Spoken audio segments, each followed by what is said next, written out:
Sebelum nonton jangan lupa tekan tombol like-nya, biar Mimin tambah semangat uploadnya, dan juga jangan lupa intip keranjang jualan Mimin siapa tahu ada yang tertarik.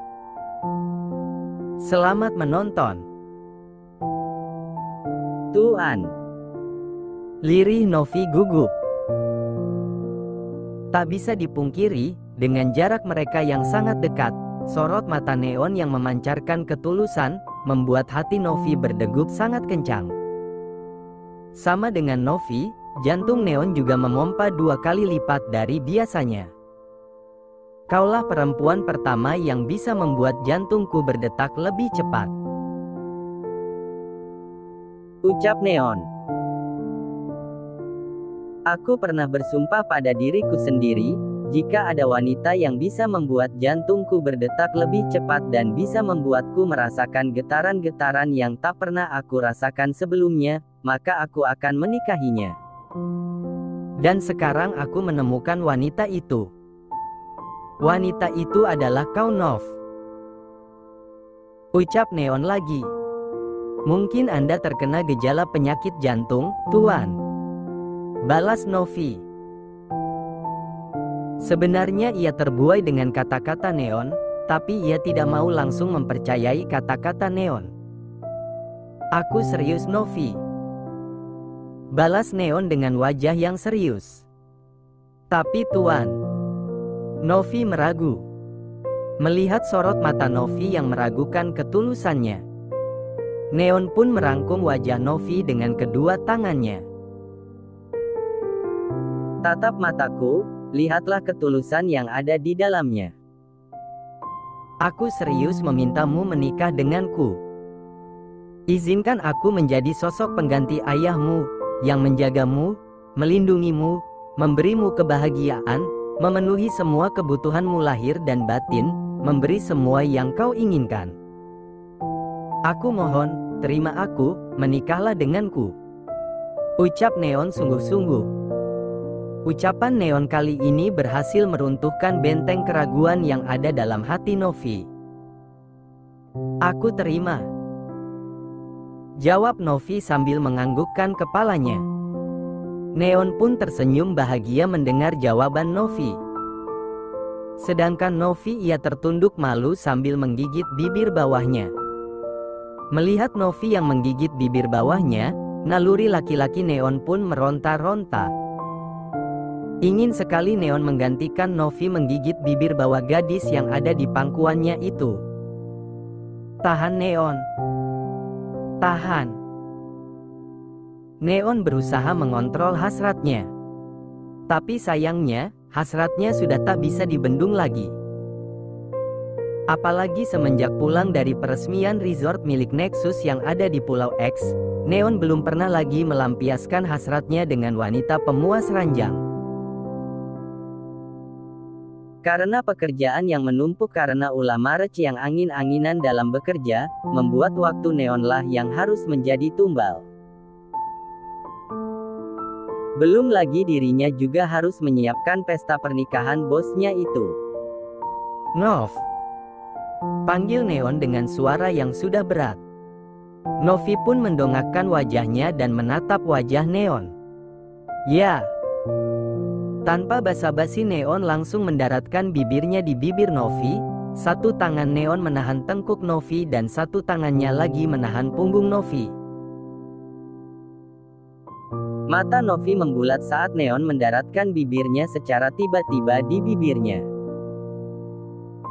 Novi tidak menolak tapi juga tidak membalas, ia masih kaget dengan apa yang Neon lakukan. Merasa tidak ada perlawanan dari Novi, Neon pun melu asteris mat lembut bibir Novi yang terasa manis itu. Tak sampai 1 menit, Novi yang tadinya hanya diam kini membalas ciuman yang Neon berikan. Dan mereka pun berciuman dengan sangat panas. Novi yang sedang terbuai dalam ciuman panasnya dengan Neon tidak sadar dengan apa yang sedang tangan Neon kerjakan. Apa yang Neon sedang lakukan membuat gay asteris Novi menggebu-gebu. Tubuhnya membuat merasakan rasa yang baru pertama kali ia rasakan. Tapi ia malu untuk mengeluarkan des-ahannya. Novi melipat kedua bibirnya agar suara merdu hasil rasa nikmat itu tidak keluar dari dalam mulutnya. Namun saat jemari lincah Neon ingin membuka kancing yang ketiga, tiba-tiba tangan Novi menghalangi tangannya. Sontak Neon pun melepaskan tautan bibirnya dengan bibir Novi. "Kenapa?" tanya Neon. Novi menggigit bibir bawahnya. Ada rahasia besar yang Novi belum katakan pada Neon. "Maaf, aku tidak bisa," ucap Novi lalu menggeser tubuh Neon dan mengubah posisinya menjadi duduk. "Maaf Tuan, sepertinya aku harus menarik kata-kataku menerima lamaran Anda," ucap Novi sambil tertunduk. Mata Neon membulat. "Kenapa? Apa kau marah dengan apa yang aku lakukan barusan?" tanya Neon menerka-nerka. "Kalau kau marah, baiklah aku minta maaf. Aku tidak akan melakukannya lagi. Aku bisa menunggunya sampai kita menikah. Tapi aku mohon jangan tarik kata-katamu," kata Neon lagi. Novi menggelengkan kepalanya. "Lalu kenapa Nov? Katakan apa alasanmu, jangan buat aku menerka-nerka kesalahanku seperti ini," paksa Neon dengan nada meninggi. "Bukan Anda yang salah Tuan, tapi saya yang salah," balas Novi sambil terisak. "Maksudmu?" tanya Neon sambil mengernyitkan keningnya. "Saya sudah tidak virgin Tuan," jawab Novi. Tangis Novi pun semakin pecah. Mendengar itu Neon pun kaget. Tapi ia juga tidak boleh egois dan sok menjadi orang suci yang menginginkan pasangan hidup yang suci, padahal dirinya sendiri sering memakai jasa wanita pemuas ranjang untuk melepaskan hasratnya. Neon pun menarik tubuh Novi dan memeluknya. "Aku tidak masalah dengan keadaanmu Novi. Aku juga bukan manusia suci. Bahkan aku lebih kotor darimu," ucap Neon. "Setiap akhir pekan aku selalu memakai jasa wanita pemuas ranjang untuk melampiaskan hasratku," lanjut Neon. Neon pun melepaskan pelukannya dan menaikkan dagu Novi agar Novi bisa menatapnya. "Apa kau mau menerima keadaanku yang seperti ini?" tanya Neon. Dengan air mata yang masih berlinang, Novi menganggukkan kepalanya. "Apa Tuan juga mau menerima aku yang sudah tidak virgin lagi?" Novi bertanya balik. "Pastinya," balas Neon. "Tapi apa aku boleh tahu dengan siapa kau melakukan itu?" tanya Neon penasaran. Pasalnya dari gaya Novi berciuman, Neon bisa merasakan kalau Novi adalah seorang pemula yang sedang berusaha mengimbangi permainan sang profesional. "Ibu tiriku," jawab Novi lirih. Mata Neon membulat mendengar pengakuan Novi. "Apa maksudmu? Apa ibu tirimu seorang?" Neon tak sanggup melanjutkan kata-katanya. Novi menggelengkan kepalanya. "Waktu itu saya masih kelas 3 SMP, saya pulang terlambat karena ada les tambahan sekaligus mengerjakan tugas kelompok. Saya pulang ke rumah pukul 8 malam. Begitu saya sampai di rumah, ibu tiri saya sudah menunggu di teras rumah dengan rotan di tangannya. Tanpa mendengar alasan saya pulang terlambat, saya langsung diseret ke ruang tengah dan dipukuli habis-habisan dengan rotan." Novi menjeda sesaat kalimatnya. "Ibu tiri saya mengira kalau saya pulang telat karena berpacaran. Bahkan menuduh saya sudah berhubungan intim dengan pacar saya. Saya sampai bersumpah kalau saya tidak seperti itu. Tapi ibu tiri saya tidak percaya dan malah membuka rok saya. Katanya ia ingin memastikannya sendiri kalau saya masih virgin.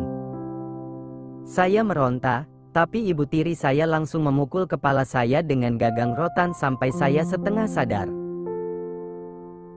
Dan di saat saya dalam keadaan setengah sadar, ibu tiri saya memasukkan gagang rotan ke dalam. Ingatan itu masih sangat jelas dalam otak saya, bahkan rasa sakitnya pun masih terasa sampai sekarang. Lanjut Novi. Neon tercengang mendengar pengakuan Novi. Bahkan sampai sekarang pun, kalau saya pulang lewat dari jam 11 malam, ibu tiri saya masih melakukan itu.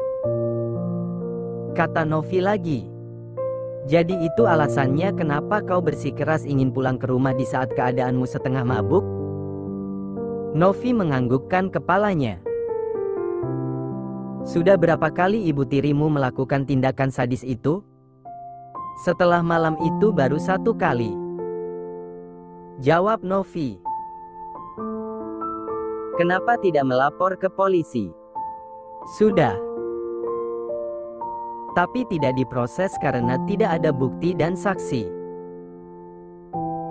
Kalau mau mendapat bukti, saya harus melakukan visum. Dan saya tidak punya uang untuk visum. Jawab Novi. Neon menghela nafasnya kasar. Ia tak menyangka jalan hidup yang Novi lalui begitu berat. Seandainya dirinya lebih cepat bertemu dengan Novi. Mungkin saat ini bukan gagang rotan yang menikmati keperawanan Novi. Neon kembali memeluk tubuh Novi. Aku akan pastikan ibu tirimu akan membayar semua kejahatannya padamu. Geram Neon dengan sorot mata emosi. Sekarang kamu beristirahatlah. Urusan besok, itu urusanku. Kata Neon sambil melepaskan pelukannya dari tubuh Novi. Novi menganggukkan kepalanya. Neon pun turun dari atas ranjang dan berjalan menuju kamar mandi. Ia ingin menyalurkan sendiri hasratnya, karena tidak mungkin ia meneruskan kegiatan panas tadi di saat Neon tahu mood Novi sudah amburadul. Apartemen Maret pukul 1 dini hari. Di saat Neon, Nenek Julia dan Novi sedang bersenang-senang di Lunge Hotel. Ada Maret dan Julia yang sedang perang dingin karena Julia yang sensi sebelum mandi tadi. Rencana awal yang sudah disusun pun gagal begitu saja karena Julia yang tak kunjung berhenti sensi. Dan akhirnya mereka hanya tertidur. Julia melenguh. Lalu mengerjapkan matanya. Haus. Lirih Julia dengan suara serak khas orang baru bangun tidur. Julia melihat nakas yang ada di sebelahnya, tak ada gelas di sana. Haish, lupa ambil minum tadi. Gumam Julia. Julia pun menyibakkan selimutnya lalu menurunkan kakinya dan mengubah posisinya menjadi duduk. Setelah itu Julia pun berdiri dan berjalan keluar dari kamar menuju lantai bawah. Sesampainya di lantai bawah, Julia berjalan menuju dapur. Ia mengambil gelas dan mengisi gelasnya dengan air minum dari dispenser. Julia pun menenggak air minum itu sampai tandas. Kriuk. Bunyi suara perut Julia. Haus hilang, lapar datang. Lapar lagi. Lirih Julia sambil memegang perutnya.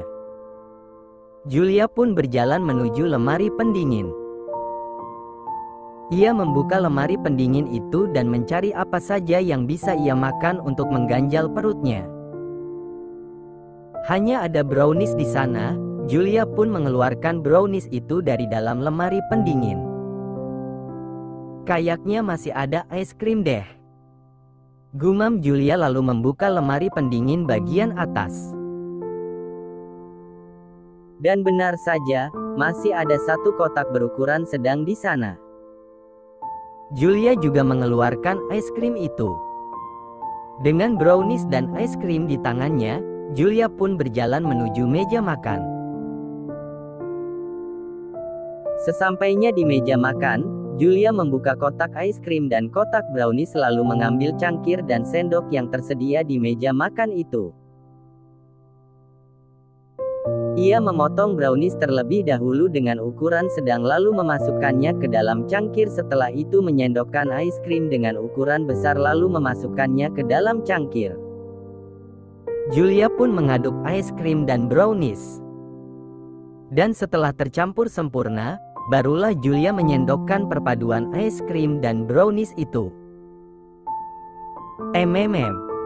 Yummy, ucap Julia saat perpaduan es krim dan brownies itu sampai di lidahnya.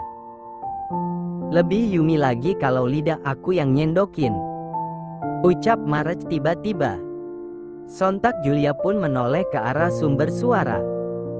Tak lama ia memutar bola matanya malas. Masih ngambek? Tanya Marge sambil berjalan mendekati Julia. Julia diam tak menjawab. Ia malah asyik menikmati makanannya. Melihat Julia yang masih ketus, Marge pun memeluk Julia dari belakang. Aku minta maaf kalau aku tadi salah bicara, bisik Marge.